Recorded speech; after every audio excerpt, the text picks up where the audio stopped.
은혜가 풍성하신 하나님, 임마누엘 찬양대의 찬양을 기쁘게 흥양하신 주님께서 함께 예배하는 모든 예배자들에게 예비하신 은혜를 허락하여 주옵소서. 주의를 섬기며 예배를 수종드는 손길들 너무 많이 있습니다. 주님, 저들의 마음의 소원을 아시오니 하나님께서 은혜를 더하시고 범사에 예비하신 복도 충만하게 내려 주옵소서. 이 시간 우리 모든 예배자들이 하나님의 말씀 앞에 섰습니다. 이 말씀 받고 우리의 삶의 거룩한 변화의 길로 나아가는 은혜의 결단 있게 하여 주옵소서. 모든 예배 시종을 주님께만 온전히 의탁드리오니 주님 홀로 영광 받아 주옵소서. 감사드리고 살아계신 예수님의 이름으로 기도하옵나이다. 아멘. 오늘 본문이 나오기까지 예수님께서는 여러 사람들에게 공격을 받았습니다. 그런데 주로 가장 우리가 오늘 읽은 본문의 직전까지 예수님을 죽이려고 달려드는 이들, 예수님을 공경에 빠뜨리려고 하는 이들 누구였습니까? 바리새인, 서기관, 사두개인, 그리고 대제사장들입니다. 이들은 겉으로 보기에는 그 누구보다 하나님의 말씀을 사랑한다고 자부하는 이들입니다. 그 누구보다 하나님의 말씀을 많이 알고 있다고 자부하는 이들입니다. 그런데 이들의 그 끝이 무엇입니까? 온전히 알아야 될 메시아, 구약에서부터 끊임없이 예언되며 약속된 그 메시아, 그분이 오셨을 때 이들은 그 예수님을 죽이려고 했습니다. 간계에 빠뜨리려고 했죠. 무엇을 이용했습니까? 칼을 이용했습니까? 총을 이용했습니까? 활을 이용했습니까? 뭘 이용했습니까? 이들이 너무 사랑하는 하나님의 말씀, 이들이 그들의 알고 있는 그 선 안에서 자기 나름 이해하고 있는 하나님의 말씀으로 메시아이신 예수님을 죽이려고 합니다. 하나님을 바르게 알지 못하면, 그에 보내신 자 예수님을 바르게 알지 못하면 우리는 이들과 똑같은 길을 걷게 됩니다. 오늘 본문 시작이 그렇기 때문에 주님께서 이들에게, 그러니까 지금 자신을 죽이려고 하고 자신을 공경에 빠뜨리려고 하는 간계 일으키는 이들을 향해서 내가 누구인지를 먼저 명확하게 말씀하고 계십니다. 오늘 본문 41절부터 44절까지가 그 내용입니다. 보십시오. 예수께서 그들에게, 여기서 말하는 그들은 지금 예수님을 향해 간계를 벌이고 있는 바리새인, 서기관, 대제사장들, 그리고 사두개인, 모두 이들, 그들에게 이렇게 말씀하십니다. 사람들이 어찌하여 그리스도를 다윗의 자손이라 하느냐? 그러니까 이들에게 오히려 묻는 거예요. 왜 사람들이 나에게 다윗의 자손 그리스도라고 이야기를 하느냐라고 묻는 겁니다. 사실 계보상으로 보면은 다윗의 자손 맞죠? 마태복음 봐도 그렇고, 그리고 누가복음을 봐도 그렇고, 아브라함, 그리고 다윗, 그리고 예수님 나옵니다. 쭉 계보가 나오는 거죠. 그런데 오히려 여기에 대해서 예수님께서 뭐라고 말씀하시냐면, 그래서 왜 사람들이 나에게 다윗의 자손 그리스도라고 하느냐라고 하시면서, 자, 내가 너희들에게 시편 110편의 말씀을 한번 들려줄게. 이거는 어떻게 생각하는지 한번 들어봐봐 라고 하며 시편 110편의 말씀을 주시는 것이 오늘 보면 42절, 43절입니다.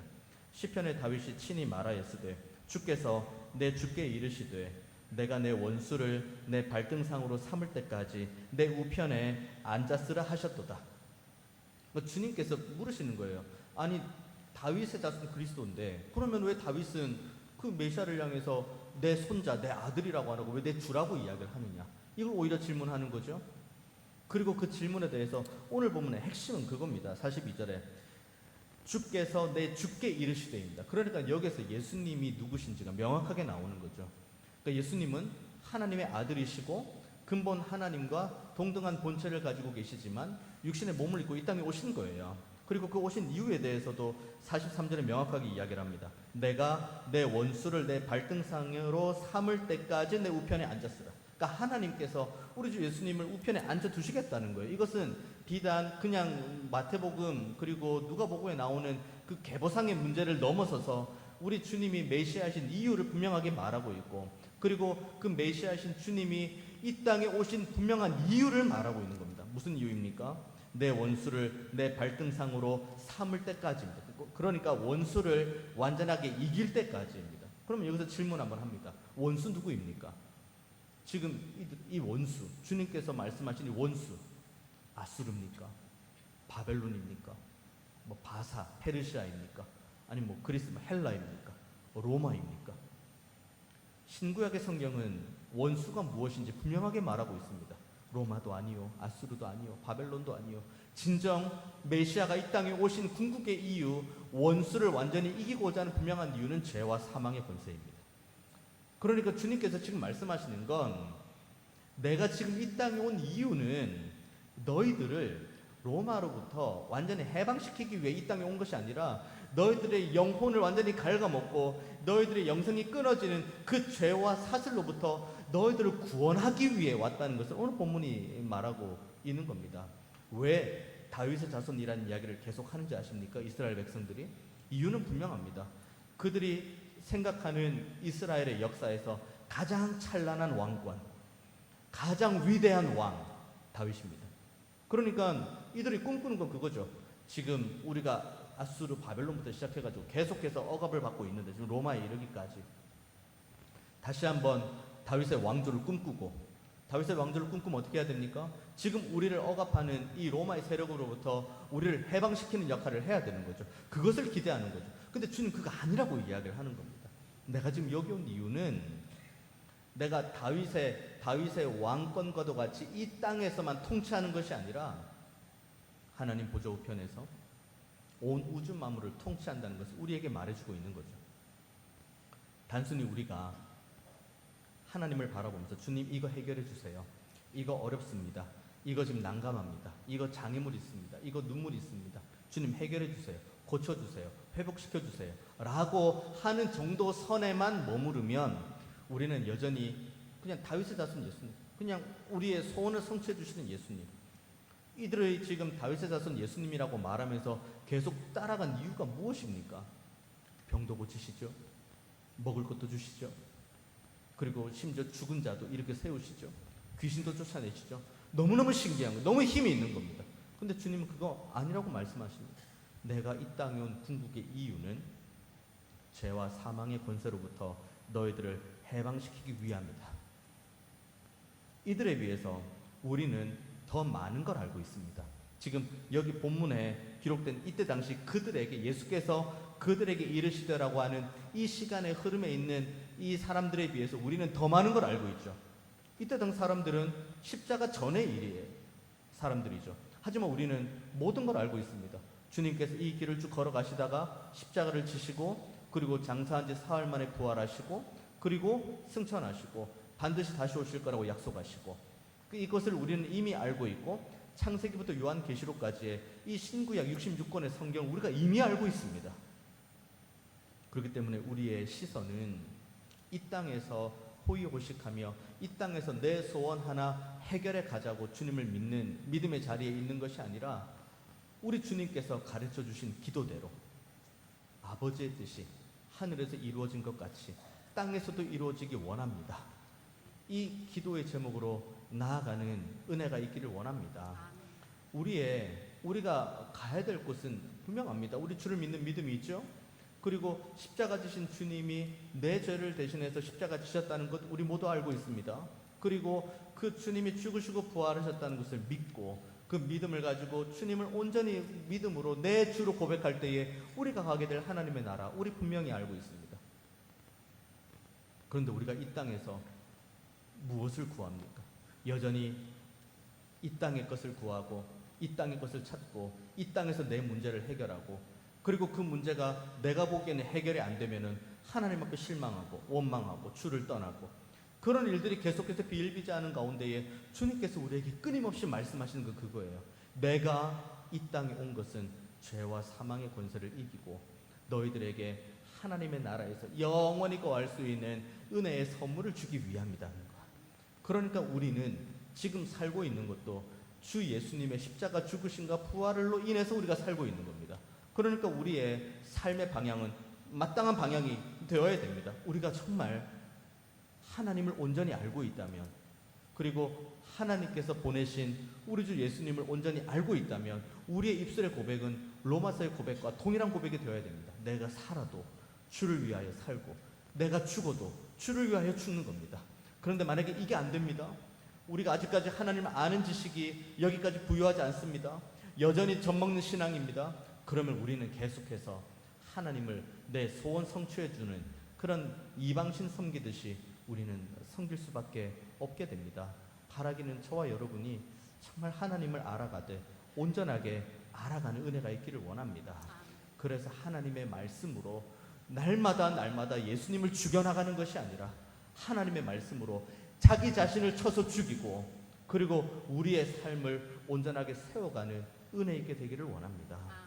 이게 되지 않은 사람들, 지금 이 결단이 없는 사람들이 어떤 일을 벌이는지가 오늘 보면 45절부터 나옵니다.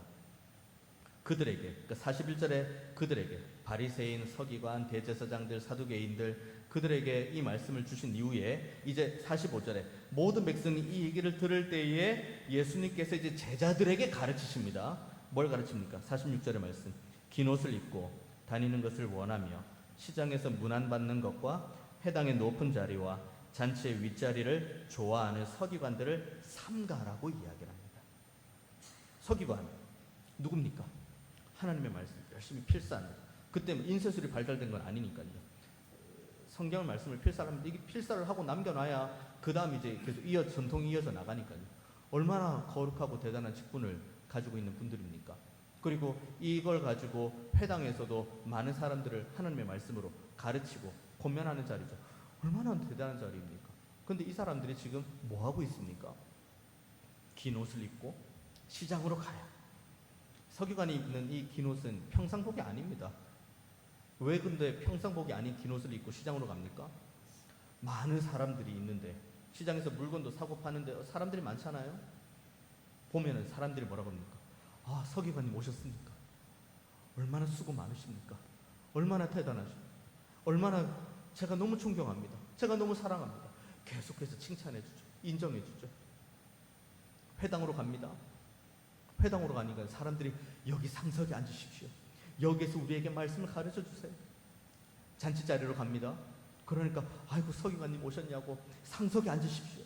여기에서 마음껏 우리에게 말씀을 주시고 그리고 여기에서 마음껏 즐기고 돌아가십시오.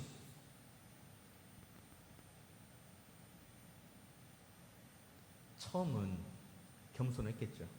처음은 아이고 아닙니다. 아이고 저는 다만 종에 불과합니다. 저는 다만 하나님의 말씀 받고 그냥 그렇게 이 말씀을 가르치는 존재일 뿐입니다. 근데 계속 이제 그런 것들이 이제 들려오는 거죠. 여기 앉으세요. 여기 상석에 앉으세요. 좋은 것 드세요. 많이 드세요. 존경합니다. 사랑합니다. 그때부터 이 사람들은 그 윗자리에 앉는 것이 너무 행복하죠. 시장에서 칭찬받고 인정받는 게 너무너무 행복합니다. 너무너무 좋습니다. 진짜 위험한 게 뭔지 아십니까? 하나님의 말씀을 읽고 기도하는 경건의 생활로 내가 칭찬을 받을 수 있다는 거예요. 누구에게요? 사람에게요. 우리가 말씀 읽는 이유는 사람에게 칭찬받기 위해 말씀 읽는 게 아닙니다. 말씀 읽는 이유는 분명합니다.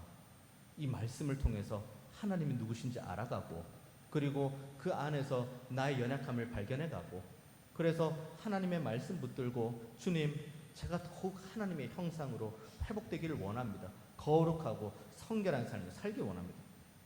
이게 시작이에요. 그런데 어느 순간 내가 성경을 몇 독을 했어. 내가 길게 기도를 해.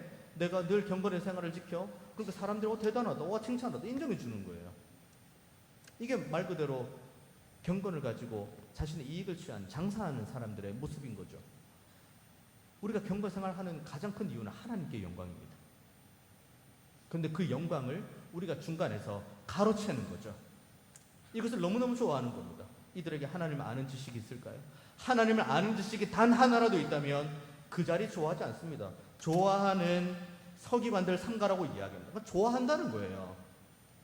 시장에 긴 옷 입고 가서 칭찬받는 거 좋아하고 회당의 높은 자리에 앉는 거 좋아하고, 잔치자리 갈 때 상석에 앉는 거 좋아하고, 거기에서 칭찬받는 거 좋아하고, 인정받는 거 좋아하고, 다 좋아하는 거예요. 근데 여기 삼가라고 이야기를 하죠. 우리가 삼가라는, 이 서기관들을 삼가라고 하니 우리가 자칫 착각할 수 있는 게 뭐냐면, 아, 삼가라고 이야기한다. 그럼 주변에 이런 서기관들 누구 있지? 누가 이렇게 이런 서기관들이 있지라고 하는데, 이 삼가라의 원어는 경계하라, 주의하라입니다. 뭘 의미합니까? 누군가 이런 외식을 좋아하는 이런 사람들이 있으니까 누군지 찾아보고 그 사람을 삼가하는 것이 아니라, 내가 그렇게 될 수 있다는 거예요. 내가 그 자리 좋아할 수 있고, 내가 상석에 앉는 거 좋아할 수 있고, 내가 말씀과 기도 가지고 장사할 수 있고, 내가 경건생활 하는 거 가지고 내가 사람들의 칭찬과 인정을 받고 사람들의 영광을 받는 거예요. 우와, 대단하다. 어떻게 그렇게 말씀을 많이 알아? 어떻게 그렇게 말씀을 많이 읽어? 어떻게 그렇게 기도를 길게 할 수 있어? 왜 이걸로 내가 칭찬을 받아야 됩니까? 왜 내가 이걸로 사람들에게 존경을 받아야 됩니까?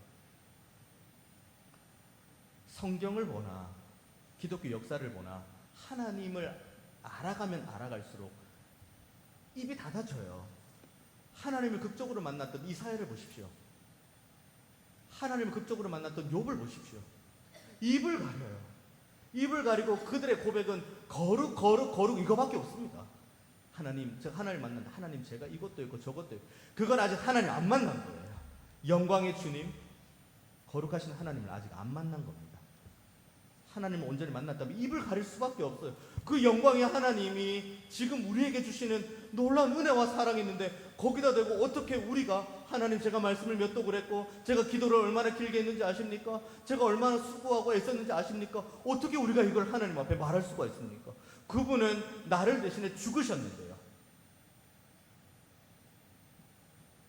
삼가라고 할 때, 이런 서기관들 삼가라고 할 때, 이런 서기관이 누가 있냐를 찾기 전에 내가 지금 그런 서기관과 같은 모습이 있는 것은 아닌지 정말 정직하게 돌아봐야 됩니다. 그리고 하나님 앞에, 주님, 제가 서기관과 같은 모습이 있다면 정말 눈물로 회개하기 원합니다. 정말 하나님께만 영광 올려드리는 은혜 있기 원합니다. 이 믿음의 고백이 저와 여러분에게 있게 되기를 원합니다. 이렇게 외식하는 이들이 하나님을 잘 41절부터 44절까지에 나타난 그 메시아 되신 하나님을 온전히 알지 못하죠. 온전히 알지 못하는 이들이 나아가는 발걸음이 외식이죠. 외식하는 이들이 얼마나 파괴적인 결과를 초래하는지가 오늘 본문 47절부터 21장 4절까지 내용입니다. 보십시오. 47절 말씀. 그들은 과부의 가산을 삼키며 외식으로 길게 기도하니 그들이 더 엄중한 심판을 받으리라. 아니, 외식하고 과부의 가산을 삼키는 거하고 무슨 상관이 있습니까? 이때 당시 서기관들은 앞서 말씀드렸던 것처럼 하나님의 말씀에 가장 가까이 있는 이들입니다. 말씀 필사하고 말씀 가르치고, 그리고 그 율법을 어느 정도 알고 있으니까 그때 당시 법적으로 어려운 문제에 대해서 연약한 이들, 약자들이 서기관에게 가가지고 지금 이러한 연약함이 있으니까 우리 문제 좀 해결해 주세요 라고 묻는, 그리고 거기에 맞게 답해줘야 될 역할을 가지고 있는 게 서기관입니다. 이때 당시 이제 이스라엘의 상황은 가부장제, 남성 중심의 사회입니다. 그리고 오늘 본문에 이제 과부가 예를 들었죠. 과부는 뭘 의미합니까? 남편이 없는 걸 의미하는 거죠. 자, 보십시오. 남편이 가지고 있는 재산이 있습니다. 그리고 그때 당시에는 상황이 그래요. 아내, 그러니까 여성에게 이 재산이 할당된 게 아닙니다. 그런데 남편이 갑작스럽게 세상을 떠났습니다. 그럼 과부만 남죠. 그럼 이 재산이 과부 앞으로 쉽게 오느냐? 그게 아닌 겁니다. 그때 당시 상황이 그래요. 그래서 그때 당시 과부들이 어떻게 하냐면 서기관을 찾아갑니다. 서기관을 찾아가서 제가 지금 상황이 이만저만하니 이 재산을 좀 해결해 달라고 이야기를 합니다. 당장 나 앞에 있는 이 재산이 아니니까요. 남편의 몫으로 있었으니까요. 그러니까 서기관이 원래라면 어떻게 해야 됩니까? 고아와 과부와 나그네, 그들을 향해서 정말 이 하나님의 마음으로 판결하고 그들이 정말 사회적인 불의에 휩싸이지 않도록 그들을 도와주는 역할을 해야 되는데, 이때 당시 서기관들은 어떻게 했냐면 과부들이 그렇게 옵니다. 그러면 서기관들이 이렇게 이야기합니다. 애석합니다. 어떤 상황인지 잘 이해가 됐습니다. 제가 한번 힘을 써 보겠습니다. 그런데 항상 문제는 그런데예요. 그런데 이게 좀 법적인 문제가 좀 어렵습니다. 이게 좀 시간이 좀 필요할 것 같습니다. 라고 말하고는 막대한 수수료를 챙기기 시작합니다. 과부로부터. 또 하나, 남편이 남기고 온 재산이 이만큼 있는데 이거 어떻게 좀 해결 좀 해주시면 안 되겠습니까? 그러면 일단 그 재산을 그 법적으로 문제가 해결되기까지 저에게 맡겨주시면 제가 잘 가지고 있으면서 법적인 문제를 해결한 다음에 그 다음에 당신에게 그대로 돌려주겠습니다 라고 하고 그 재산을 서기관이 꿀꺽 삼키는 겁니다. 여러분 어떻습니까? 그리고 이들은 뒤에 이렇게 나오죠. 47절의 말씀, 그들은 과부의 가산을 그런 식으로 삼킵니다. 그때 그랬어요. 그리고는 그 다음 뭐합니까? 외식으로 길게 기도합니다. 내가 거룩한 것처럼 봐라, 내가 얼마나 거룩하게 보이느냐. 길게 기도해요. 다 속죠. 그 사이에 모든 과부로 대변되는 연약한 이들의 재산이 다 빼앗기고 마는 겁니다. 이들의 시선이 어디로 가야 됩니까? 이들의 지금 마음이 가야 될 곳 어디에 있습니까? 바꿔볼까요? 우리들 마음 지금 어디로 가야 됩니까? 지금 우리들은 하나님의 놀라운 은혜를 받아서 여기에 있는 겁니다. 이 자리에 있는 이유는 전적인 하나님의 은혜입니다. 그래서 우리가 이 자리에 앉아 있습니다. 예배합니다. 그 다음 우리 뭐 합니까? 우리끼리 하하호호 즐거워합니까? 우리끼리 기뻐하고 즐거워합니까? 그럼 그 사이에 우리가 이렇게 우리끼리 모여서 기뻐하고 즐거워할 때 이 자리에 오고 싶지만 육신의 연약함 때문에 병상에 입원해서 오랫동안 눈물로 적신 그들을 향해 우리 시선 갑니까? 마음이 너무 낙심이 되고 마음이 너무 힘이 들어서 그래서 홀로 이 자리에 오지도 못하고 홀로 그곳에서 눈물로 하나님 앞에 간구하는데 우리 그들에게 시선이 갑니까? 하나님께서 우리에게 주신 은혜를 가지고 우리 지금 삼키고 있는지 연약한 이들은 모르겠고 당장 내 눈앞에 안 보이니까 나 모르겠고 당장 우리끼리 기뻐하고 즐거워하자 또 온갖 하나님 말씀 다 갖다 대죠. 그것에 대한 가능한 이야기들. 근데 오늘 본문은 분명히 이야기합니다. 그들은 과부의 가산을 삼키며 외식으로 길게 기도하니 그들이 더 엄중한 심판을 받을 거예요. 보십시오. 그리고 과부에 대한 이야기가 21장부터 또 나옵니다. 예수께서 눈을 들어 부자들이 헌금함에 헌금 넣는 것을 보시고 또 어떤 가난한 과부가 두 렙돈 넣는 것을 보시고 이르시되 내가 참으로 너희에게 말하노니 이 가난한 과부가 다른 모든 사람보다 많이 넣었도다. 저들은 그 풍족한 중에서 헌금을 넣었거니와 이 과부는 그 가난한 중에서 자기가 가지고 있는 생활비 전부를 넣었다. 물론 칭찬하는 걸 수 있죠. 자신이 가지고 있는 전부를 하나님 앞에 드렸으니까 칭찬할 수 있죠. 그런데 오늘 본문의 앞뒤 맥락을 보십시오. 칭찬입니까? 칭찬이죠. 칭찬할 수 있죠. 그런데 이것보다 더 우리가 봐야 될 건 탄식이에요. 왜 이렇게 되었냐는 겁니다. 과부가 왜 두 렙돈만 가지고 있냐는 거예요. 왜 이렇게 되었다는 겁니까? 서기관들이 삼켰으니까요. 없는 거예요. 이 본문 가지고 이렇게 설교할 수도 있죠. 여러분 보십시오. 부자들은 가난한 가운데 일부를 내어서 헌금을 했습니다. 가난한 과부는 자기가 가지고 있는 전부를 가지고 헌금했습니다. 여러분, 그러니 여러분이 가지고 있는 모든 것을 다 기쁨으로 헌금하십시오. 이렇게 설교할 수도 있죠. 근데 이 본문이 그런 의미입니까? 지금 만약에 이걸 정말 칭찬하는 거라면 구원이 있을 거다, 하늘이 뭐가 있을 거다, 상급이 있을 거다, 그런 내용이 있죠. 그냥 담백하게 지금 이 상황을 주님께서 그냥 말씀만 하실 뿐이에요. 이건 지금 왜 이렇게 됐냐는 걸 지금 주님께서 말씀하고 있는 겁니다. 부자들이 이렇게 헌금 내는 거 가만히 보십시오. 서기관들도 부유한 가운데 헌금 내죠. 그러면 보십시오. 서기관들이 부유한 가운데 내는 일부의 헌금은 오늘 본문 전후 맥락으로 따지면 누구 겁니까? 원래 과부 거예요. 연약한 이들을 빼앗아서 그걸 마치 내 거인 마냥 하나님 앞에 드리고, 하나님 제가 올려드렸죠? 하나님 영광 받으십시오.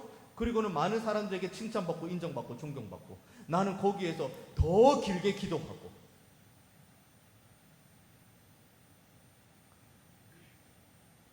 우리 주님 어떻습니까?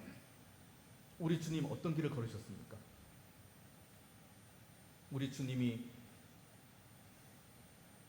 긴 옷을 입고 시장 가운데로 가길 원하셨습니까? 우리 주님이 회당 가운데 있을 때 내가 상석에 무조건 앉을게라고 말씀을 하셨습니까? 우리 주님께서 잔치자리 갔을 때 내가 상석에 앉을 거라고 말씀을 하셨습니까? 우리 주님께서 길게 기도하면서 외식을 하셨습니까? 우리 주님이 그걸 가지고 과부의 가산을 삼켰습니까? 우리 주님이 하신 건 근본 하나님의 본체이신 그 주님께서 육신의 몸을 입고 이 땅에 오셔서 죄인들을 위해 자신의 살과 피를 내어주셨어요. 그리고 심지어 십자가에 죽으시기까지 주님, 아버지, 저들이 지금 무슨 일을 하는지 알지 못합니다. 주님, 그렇게 말씀하셨어요. 이 놀라운 사랑과 은혜와 호의를 우리는 받았어요. 그래서 여러분, 무엇을 추구하고 계십니까? 지금 우리의 시선이 어디를 향하고 계십니까? 이 땅에서 잘 먹고 잘 사는 거예요. 한번 생각을 해봤습니다. 이번 주 이 본문을 계속해서 묵상하면서 우리는 하나님 나라 간다고 합니다. 눈물도 없는 곳, 애통도 없는 곳, 말 그대로 하나님을 얼굴 대 얼굴로 볼 수 있는 그 영광스러운 곳에서, 그곳에서 우리가 뭐 1년, 2년, 뭐 간간하면 80도 아니고 영원히 산다고 우리는 고백합니다. 그리고 우리는 이 땅에서도 그 하나님 나라를 소망하면서 살아갈 수 있는 하나님의 백성으로 부름받았습니다. 그런데 우리의 시선이 만약에 이 땅에 머물러 있다면 우리는 마치 이거예요. 하나님, 우리는 이 땅에서도 호의호식하기 원하고, 이 땅에서도 즐겁게 살기 원하고, 이 땅에서도 행복하게 살기 원하고, 저 하나님 나라 가서도 우리는 즐겁게 살기 원하고 행복하게 살기 원합니다. 그러면 이 땅에서도 그렇게 살고 거기서도 그렇게 살면 주님께서 우리에게 말씀하신 십자가로 가라는 거, 좁은 길로 가라는 그 길은 언제 갑니까? 그러면 이거 언제 갑니까? 이 땅에서도 호의호식을 누리고 싶은데 언제 가요? 하나님 나라 가서요? 천국에서 십자가의 길을 갑니까? 그 입구 문에서 하나님께서 우리에게 물어보시겠죠. 너는 많은 사람들이 찾는 멸망의 문으로 갔느냐? 아니면 너는 찾는 사람들이 적은 그 좁은 길로 가느냐? 그럼 문 앞에서 물으실 겁니다. 우리에게는 두 갈래 길이 있습니다. 서기관이 걸어가는 길이 있습니다. 똑같아요. 말씀 읽죠. 말씀 가르치죠. 기도하죠.